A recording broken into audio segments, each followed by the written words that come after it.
మహారాజా, మన రాజ్యానికి ఒక నియమం ఉంది. ఒక అపరాధికి మరణశిక్ష అమలు చేయడానికి ముందు ఖచ్చితంగా తన చివరి కోరిక అడగడం జరుగుతుంది. మనం ఆదినాథ్ని కూడా తన చివరి కోరిక ఏంటో అడగడం మంచిది.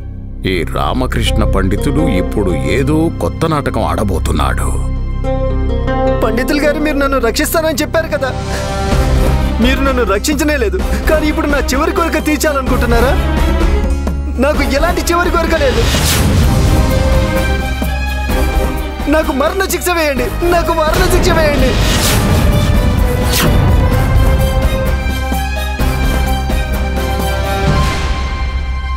చిత్తం మహారాజా.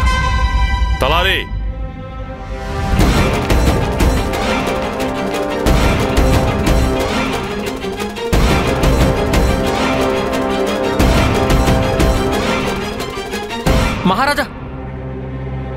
మహారాజా, నేను ఆదినాథ్కి క్షమాపణ చెప్పాలనుకుంటున్నాను.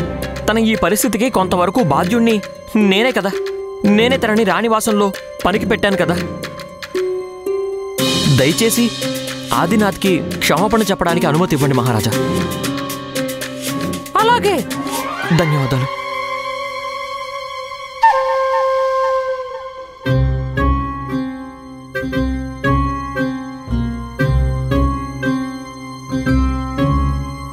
పండితులు గారు, మీరు నన్ను రక్షిస్తానని చెప్పారు కదా. నోరు మూసుకొని నేను చెప్పేది విను.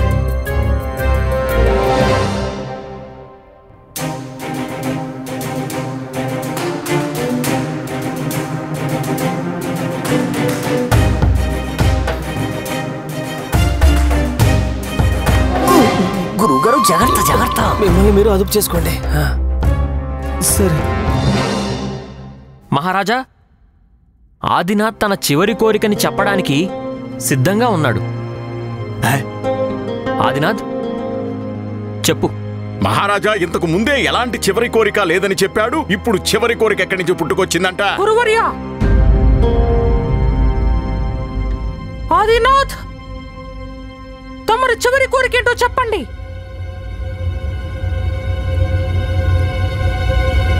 మహారాజా, నేను మిమ్మల్ని వేడుకుంటున్నాను, నా చివరి మాటలను ఈ విజయనగర ప్రజలందరికీ తెలియజేయాలని. అలాగే, తమరి చివరి మాటలేమిటి? మహారాజా, నాకంటే కూడా అశుభ వ్యక్తి విజయనగరంలోనే బ్రతుకుతున్నాడు. నా కోరిక ఏంటంటే తనను విజయనగర ప్రజలందరికీ పరిచయం చేయాలనుంది. నీకంటే కూడా అశుభమా?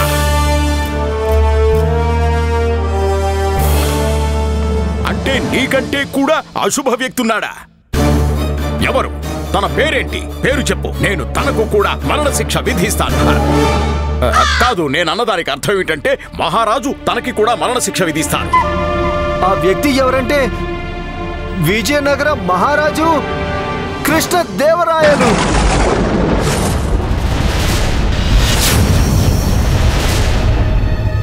ఏమిటి?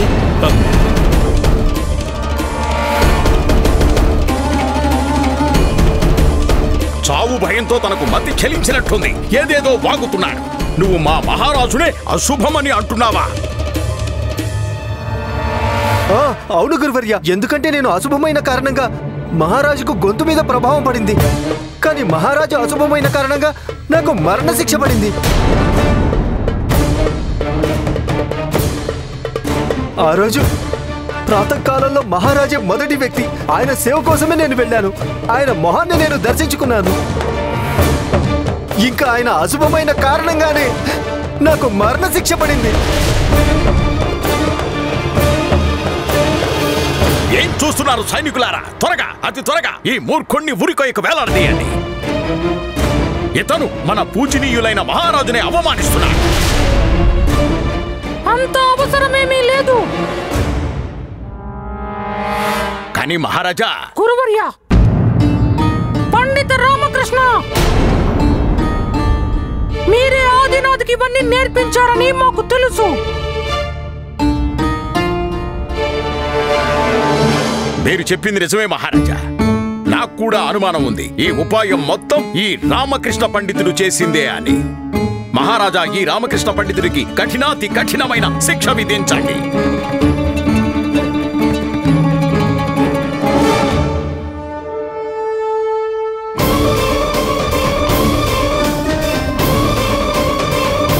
రండి మహారాజా, రండి.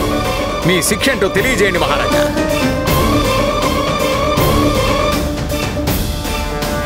పండిత రామకృష్ణ, మేము మీకు రుణపడి ఉంటాము. ఈ రోజు మీరు రుజువు చేశారు అది శుభం అశుభం ఏవి ఉండవని. ఇవి మనసులో ఏర్పడుతుండే మూఢనమ్మకాలని, వాస్తవంతో దీనికి ఎలాంటి సంబంధం లేదని. అలాగే మాకు ఈ విషయంలో కూడా సంతోషంగా ఉంది. ఈ రోజు మీరు నిజాన్ని బయటపెట్టడం కోసం మమ్మల్ని మాధ్యమంగా చేసుకున్నందుకు. లేదంటే మాకు ఈ విషయం అర్థం చేసుకోవడానికి ఆలస్యం అయ్యి ఉండేది. ధన్యవాదాలు పండిత రామకృష్ణ. సమయం మించిపోకముందే మీరు మా ఎదురుగా ఏ మూఢనమ్మకమనే తెర ఉందో దాన్ని తొలగించారు. అలాగే మేము ఒక అనర్థం చేయకుండా ఆపారు. దాంతోపాటు మీరు ఒక నిర్దోషి వ్యక్తిని రక్షించారు, తన ప్రాణాలు కాపాడారు. మేము మీకు రుణపడి ఉంటాము. ఇది కేవలం మేము చేసుకున్న పుణ్యకర్మల ఫలితమే అయి ఉంటుందని మేము నమ్ముతున్నాము. మీరు చెప్పింది నిజమే మహారాజా. మీరు పోయిన జన్మలో కూడా పుణ్యాత్ములే, అది నాకు తెలుసు. అవును గురువర్య, మాకు తెలుసు. అందుకే మాకు పండిత రామకృష్ణ లాంటి మిత్రుడు, అలాగే ప్రత్యేక సలహాదారుడు లభించాడు. ఆదినాథ్, మీరు మమ్మల్ని క్షమించండి. మా వల్ల తప్పు జరిగిపోయింది. మహామంత్రి గారు, తమరి ఆజ్ఞ మహారాజా. తలారి,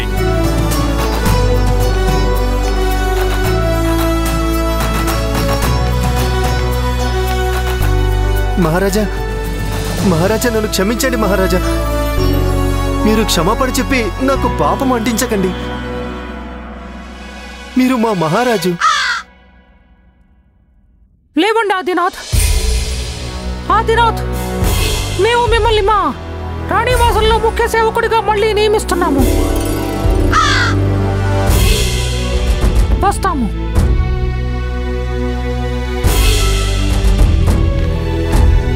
పండితులు గారు, మీరు దేవుడి స్వరూపమే. నేను అలాగే నా కుటుంబం మీ ఉపకారాన్ని జీవితాంతం గుర్తుంచుకుంటాం. ఆదినాథ్కి ఈ విషయాన్ని వదిలి నువ్వు వెంటనే వెళ్ళి ముందు నీ కుటుంబాన్ని కలు. ఇక్కడే ద్వారం బయటే నీ కోసం ఎదురు చూస్తూ ఉన్నారు. చాలా ఆందోళనగా ఉన్నారు. వెళ్ళు వెళ్ళు, వెంటనే వెళ్ళి కలు. అలాగే పండితులు గారు. గురుగారు, మా ఉద్దేశం ఏంటంటే ఒకసారి మళ్ళీ పండిత రామకృష్ణుల వారిని ఈ ప్రశ్న అడిగి చుట్టం మంచిది. బహుశా ఈసారి పండిత రామకృష్ణ ఆ ప్రశ్నకు సరైన జవాబిస్తాడేమో. వెళ్ళండి. రామకృష్ణ పండితుడా, చెప్పండి గురుదేవా, ఎలా ఉంది? బాగానే ఉంది. రామకృష్ణ పండితుడా, నాకు తమరి సహాయం కొంచెం అవసరం ఉంది. అయ్యో, మీరు ఆదేశించండి. రామకృష్ణ పండితుడా, ఒక ప్రశ్న నాకు చిక్కుముడిలా తయారైంది, పరిష్కారం దొరకడం లేదు. అలాగే ఏంటంటే జవాబు కోసం నేను చాలా పై స్థాయి దాకా వెళ్ళాను. అవునా? అవును, కానీ ఇది పూర్తి కింది స్థాయి ప్రశ్న. ఓహో, అందుకే ఈ ప్రశ్నకు జవాబు పొందడంలో నాకు కొంచెం కష్టమవుతోంది. నేను అర్థం చేసుకోగలను గురుదేవా. ఇంతకీ ప్రశ్న ఏమిటి? ఆ ప్రశ్న ఏంటంటే రామకృష్ణ పండితుడా, ఎప్పుడైతే ఈ పృథ్వీ ఉద్భవించిందో ఆ సమయంలో అది ఏ జాము, పగల లేక రాత్రి? ఏంటి? చాలా ఆశ్చర్యంగా ఉంది గురుదేవా. నిన్న ఒక ముష్టివాడు వచ్చాడు. చాలా చండాలంగా, మురికిగా, పొడవైన మాసిపోయిన గెడ్డంతో ఇలా ఇలా ఇలా ఇలా ఇలా అంటూ నడిచాడు తెలుసా. తను కూడా నన్ను ఇదే ప్రశ్న అడిగాడు. ఆ ముష్టివాడు నిన్న మా భవనం దగ్గరకు కూడా వచ్చాడు. ఆ మురికివాడేనా? లేదు లేదు లేదు, అంత మురికిగా ఏం లేడు మీరు చెప్పినంతగా. అవునా? తను తను తను తను తను తను నన్ను కూడా ఇదే ప్రశ్న అడిగాడు. అప్పటి నుంచి నేను చాలా సందిగ్ధ పరిస్థితిలో పడిపోయాను. గురుదేవా, నేను ఆ ముష్టివాడికి ఏ సమాధానం అయితే చెప్పానో అదే మీకు కూడా చెప్పగలను. నాకిక వేరే ఏ సమాధానం తెలీదు. కానీ ఆ జవాబు తప్పు. కానీ మీరు ఇంతవరకు సమాధానం వినలేదుగా.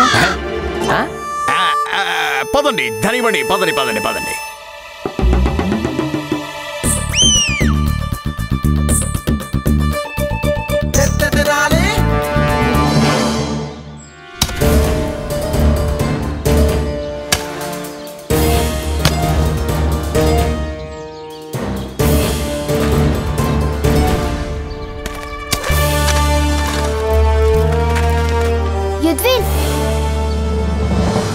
ఈ ప్రదేశంలో దాల్చిన చెక్క వేయడం వల్ల చీమలు పాలిపోతాయని తాళతో చెప్పింది. ఇది నేను నీకోసమే తీసుకొచ్చా.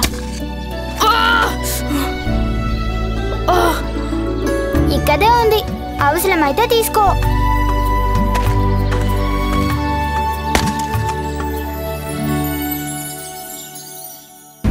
తీసుకోండి తీసుకోండి, ఉచితంగా కూరగాయలు తీసుకోండి, తీసుకోండి, దానంగా కూరగాయలు తీసుకోండి, తీసుకోండి బాబు, తీసుకోండి. అయ్యో, ఈ సేటు బాలచంద్రుడు ఏం చేస్తున్నాడు? తీసుకోండి తీసుకోండి తీసుకోండి, మీరు కూడా తీసుకోండి. ఏమైంది సేటు బాలచంద్రుడు గారు? పూర్వీకులు వదిలిపెట్టిపోయిన బంగారు నిధేమైనా దొరికిందా? పండితులు గారు, బంగారు నిధి గురించి నాకు తెలీదు, కానీ నా పూర్వీకులు దర్శనమిచ్చి ఇది మాత్రం ఖచ్చితంగా నేర్పించారు. నిజమైన సంతోషం ధనాన్ని ఇనప్పెట్టెలో పెట్టడం వల్ల కాదు, అవసరమైన వాళ్లకు పంచడంలోనే లభిస్తుంది అని. అందుకే నేను ఈ కూరగాయలు అమ్ముతున్నాను. తీసుకోండి తీసుకోండి, మీరు కూడా కూరగాయలు తీసుకోండి. ఇప్పుడు నాకు వాటితో ఏం అవసరం? అరే తీసుకోండి, ఈ సొరకాయల్లో చాలా గుణాలుంటాయి. వీటిని బుద్ధివర్ధిని అంటారు. ఇవి శరీరానికి చల్లదనాన్ని ప్రసాదిస్తాయి. తీసుకోండి తీసుకోండి, వీటికి ఎలాంటి మూల్యం చెల్లించద్దు. ఇదిగో తీసుకోండి. ధన్యవాదాలు. ఫోన్లే, ఇవాళ కూరగాయల ధనం అయితే మిగిలిపోయింది. ఇంటికెళ్ళగానే శారదతో సొరకాయతో మంచి రుచికరమైన వంటకం చేయిస్తాను. వివాహ జీవితంలో ఇలాంటి లాభాలు ఎన్నో ఉంటాయి. మీ పూర్వీకులు ఎంతో ధన్యులు సేటు బాలచంద్రుడు గారు. వాళ్ళు 10,000 బంగారు నాణ్యాలకే మీకు ఇంత మంచి బుద్ధి నేర్పించారు. అవునవును. సొరకాయలు ఇచ్చినందుకు ధన్యవాదాలు. ప్రణామాలు.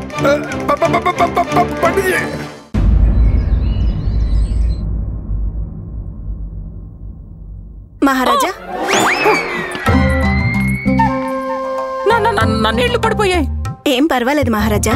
మహారాజా, మీ గొంతు వైద్యం కోసం మహారాణి తిరుమలాంబ రామచిలుకలు ఎంగిలి చేసినటువంటి జామకాయలతో మురబ్బా తయారు చేసింది. కానీ మహారాణి చిన్నాదేవి మేము అడిగిన ప్రశ్నకు తను జవాబు ఇవ్వనంత వరకు అంతవరకు మేము తన స్వహస్తాలతో వండిన ఏ వంటకాన్ని కూడా ఆరగించలేము. ఇది పందెం, గుర్తుంది కదా? అవును మహారాజా, నాకు మీ పందెం గుర్తుంది. కానీ ఇది మహారాణి స్వహస్తాలతో వండిన వంటకం కాదు. నిజానికి ఇది ఒక ఔషధం. మేము ఔషధం తినలేము. మీరు తినడం చాలా అవసరం. మేము ఇది తినలేము. మహారాణి చిన్నాదేవి, మహారాణి తిరుమలమ్మ వండిన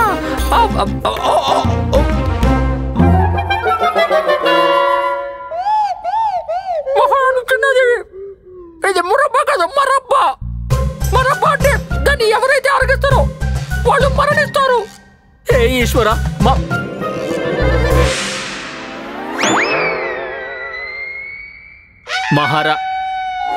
మహారాణి చిన్నాదేవి. మహారాజా, ఈ ఔషధం నిజంగా ప్రభావశాలి. మాకు మా గొంతు తిరిగి వచ్చింది మహారాణి. మేము మాట్లాడగలుగుతున్నాము. చూడండి, మేము విజయనగర సామ్రాట్టులం, కృష్ణదేవరాయలం. నా గొంతు చూడండి. మహారాజా, నేను ఈ శుభ సమాచారాన్ని మహారాణి తిరుమలమ్మకు చెప్పొస్తాను. వద్దు వద్దు వద్దు, దయచేసి మీరు అలాంటి అనర్థం మాత్రం చేయకండి. ఒకవేళ మేము మహారాణి తిరుమలమ్మ స్వహస్తాలతో వండిన మురబ్బా తిన్నామని, దాంతో మాకు మా గొంతు తిరిగి వచ్చిందని తనకు తెలిసిందంటే మేము ఆవిడ వండిన తను వంటకాలు అంటుంది కదా, అవి తినాల్సి వస్తుంది. అలాగే అయితే మీరు నాకు ఒక మాట ఇవ్వాల్సి ఉంటుంది. ఎలాంటి మాట? మీరు నన్ను పదే పదే ఆ ప్రశ్న అడిగి వేధించడానికి వీల్లేదు. కానీ అలాగే. కానీ మేము మహారాణి తిరుమలమ్మకి ఏదైనా ఇవ్వాలి. తననే అడగండి మహారాజా, నాకు ఎలాంటి అభ్యంతరం లేదు. అద్భుతం, అద్భుతం.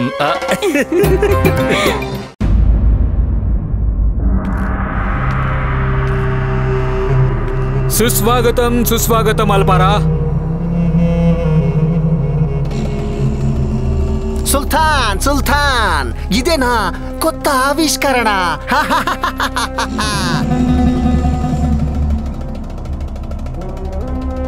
అదృశ్య మణి. ఈ పదార్థం ఒక కొత్త పదార్థం సుల్తాన్. దీన్ని నేను మీరెలా కోరుకున్నారో అలాగే తయారు చేశాను.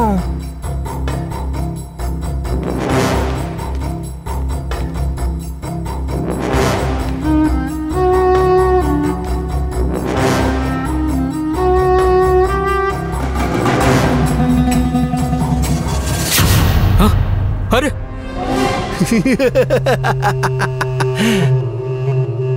అందుకే ఇది ప్రత్యేకమైంది సుల్తాన్.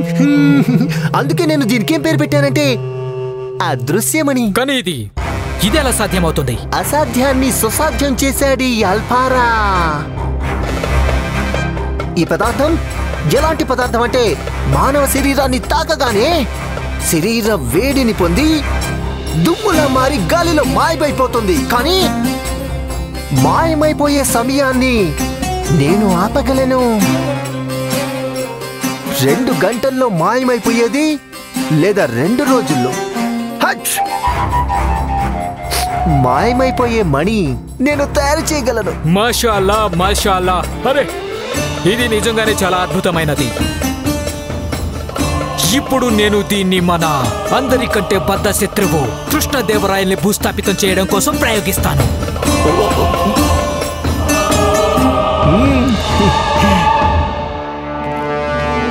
కానీ సుల్తాన్, పండిత రామకృష్ణ ఉండగా ఇది ఎలా సాధ్యమవుతుంది? తను చాలా తెలివైనవాడు సుల్తాన్. కృష్ణదేవరాయల్ని ఈసారి కూడా కాపాడతాడు. ఈసారి అలా జరిగే అవకాశం లేదు. ఈసారి రామాను ఇరికించడం కోసం నేను ఎలాంటి ఉపాయం ఆలోచించానంటే తనే కాదు, ప్రపంచంలోనే అత్యంత తెలివైన పండితులు కూడా దాన్ని పరిష్కరించలేరు. ఏంటది సుల్తాన్? బుద్ధిదాస్ను ప్రవేశపెట్టండి.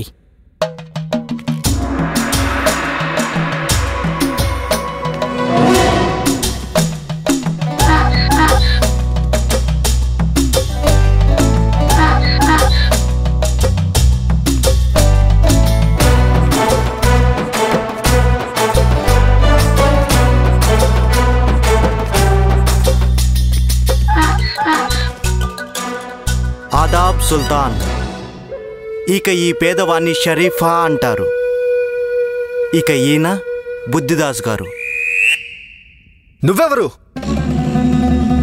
అసలు ఈ గాడిదను దర్బార్లోకి ఎందుకు తీసుకొచ్చావు? ఏమంటున్నావు నువ్వు?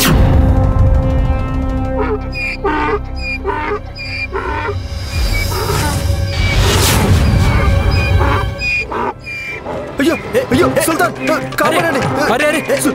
సుల్తాన్, అరే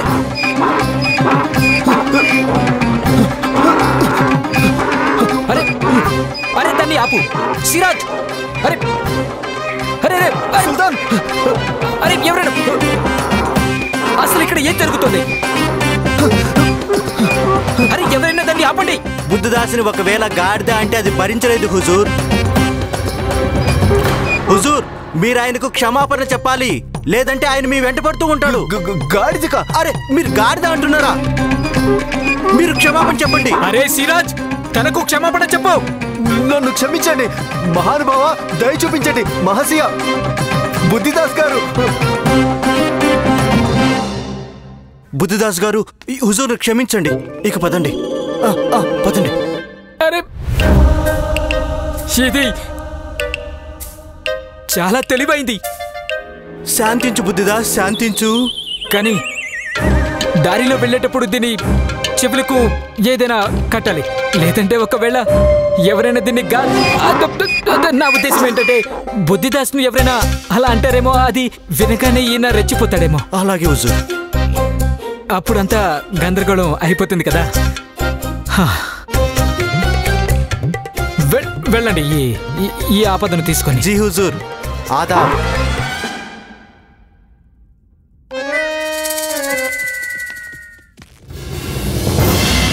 ఇప్పుడు ఈ గాడిదే నీకు శత్రువవుతుంది రామా. ఇప్పుడు నువ్వు దీన్ని ఎదుర్కొంటావో లేక కృష్ణదేవరాయల్ని నా నుంచి కాపాడతావో?